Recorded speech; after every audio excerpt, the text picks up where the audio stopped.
Good morning, good evening, everyone. So today we are here, the USMLE Sarthi team, and we are going to talk about match season 2023, the timeline, planning, and other tips and guidance. So hopefully you have already started planning for this season. So we'll talk about what exactly you should be doing now, what are the important dates, planning and preparation for your program search, ERAS CV, personal statement.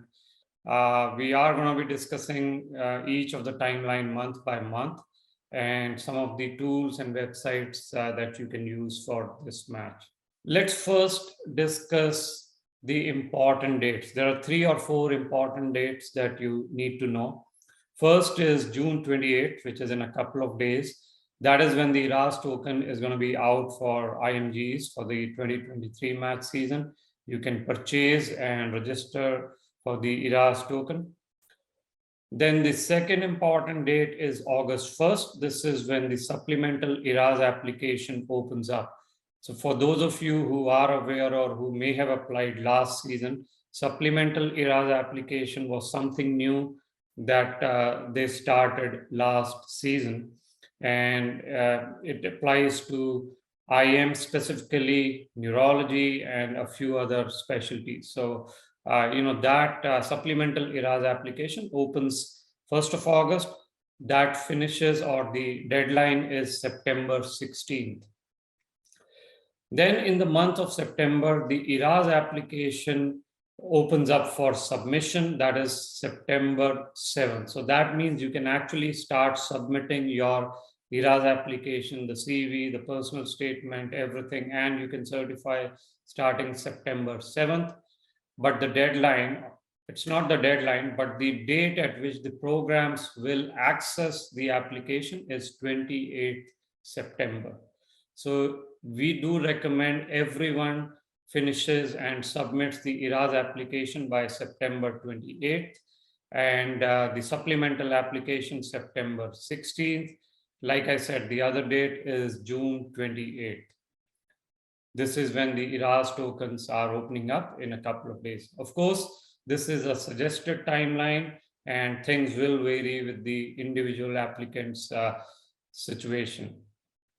So now let's talk about month by month, what happens each month, and that can help you plan. So we are in June. By now, you should be finishing up your exams. At least you should have done one of the steps, and the second step also you should be planning to finish either step 1 or CK. OET, as you know, is a requirement, so that has to be done. Clinical rotations, absolutely, you should have started. If not started yet, at least 3 LORs are a requirement almost everywhere from the US physicians. So, plan accordingly, July, August, September. But of course, more is welcome. You should be starting on your research at some level. And of course, if you need help with research, our research course starts in July, the next batch, and we can help you publish as well.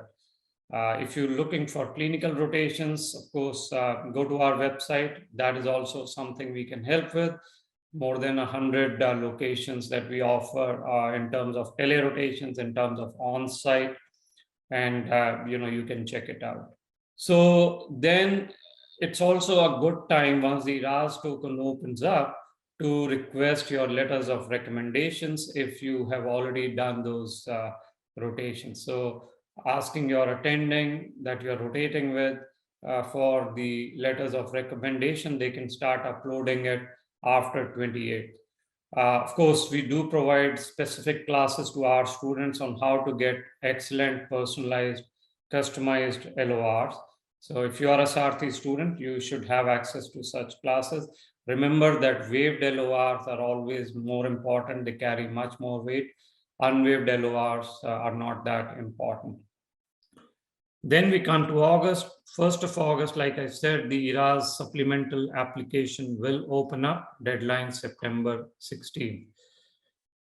You should be continuing your research and USC in August so that you can show the programs. You're not sitting idle and doing something clinically relevant, or at least in research relevant to residency. Okay, then we also want to understand and talk about the program research, which programs to apply to, the program list, as this is called. We don't recommend buying external lists. There are various sources that you can use and you can make your own list. Of course, Sarthi students do get the free program list, which is customized and personalized. And what we recommend, and that's what we use, Frida. You can go to Frida, you can go to Residency Explorer. And what we also do as part of the Sarthi list is we get the data from our match students. So where they match, what their profile is. So we combine all of that, and based on your year of graduation, visa status, scores, you get a customized list that comes free with our program, bronze, gold, or platinum. But otherwise, you can use Frida, you can use Residency Explorer, but make your own list if you really are looking to target the specific programs. You can go ahead and buy these lists from outside, not really recommended. Now, of course, our list also is integrated with interview preparation. So we can tell you specific interview questions that the programs are asking, because our students, when they interview and come back, they give us those questions and we discuss with them. So each program, what they're asking, how was the interview day like, how many interviews do you have at that program, all that data you can get from us. Okay, coming to September, I already discussed. September 7th is when the ERAS application opens.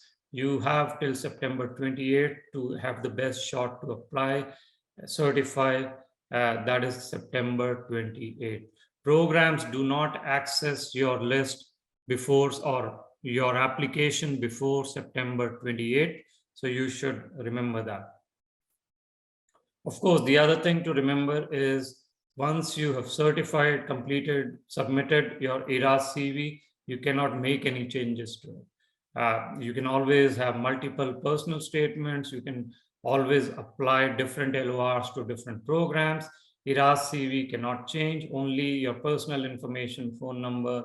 I think the temporary address can change.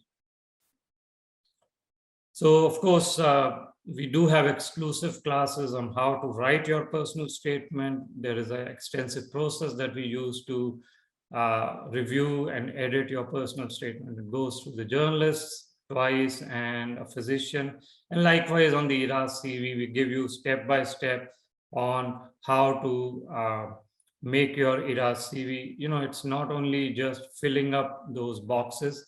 Each and every line matters, how you write, what you write, how you added value. So we also have a journalist and physician review of the ERAS statement.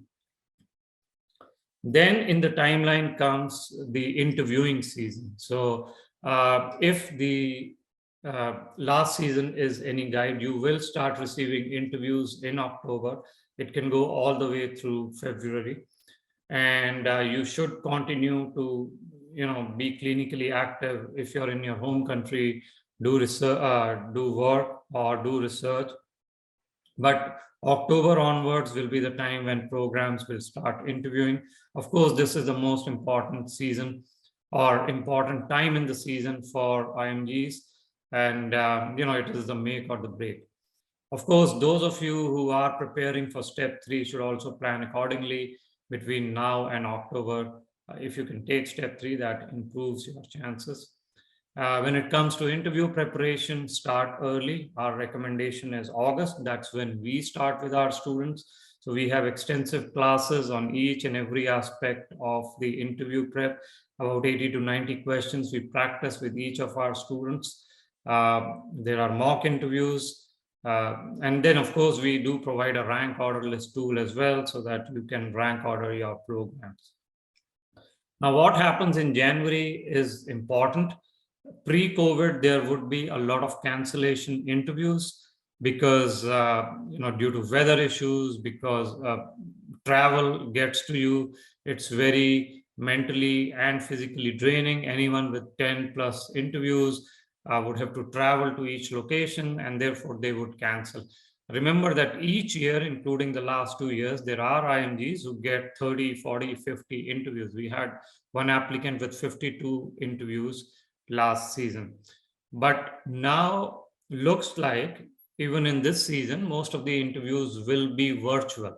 What that means? It means two things. One, people with more interviews are likely to take them, not cancel them, which means cancellation interviews will be less. I'm sorry. And it also means that you save a lot of cost in not traveling. Now, the other thing that many of the IMGs don't know is then the match system is a different system. It is called NRMP. Is the National Residence Matching Program. This is different from FRIDA, different from ERAS. You have to register separately for NRMP if you want to go in match. The deadline is January 31st, so there is time for that. And of course, the interview season can continue till the rank order list deadline. So the programs and the applicants have the same deadline for rank order list, which I think for this season is March 2nd or March 3rd. So we have time, we'll check on the exact date. That is when the rank order list tool closes at the NRMP. You submit your program list and the program submits their rank order. And that's the end from your perspective. And then, of course, the match week. So on March 13, 2023, you will know if you matched or not. Then the SOAP process kicks in for unfilled position between 13th and 16th of March. And 17th of March, the Friday, you will know, where you have matched. So that is the summary of the timeline. Hopefully you got it, the important dates, and during the season we'll continue to have more updates for you in this timeline. All right, thank you everyone. Thank you for spending time here. Hopefully this was useful, and we'll be in touch for other videos during the season.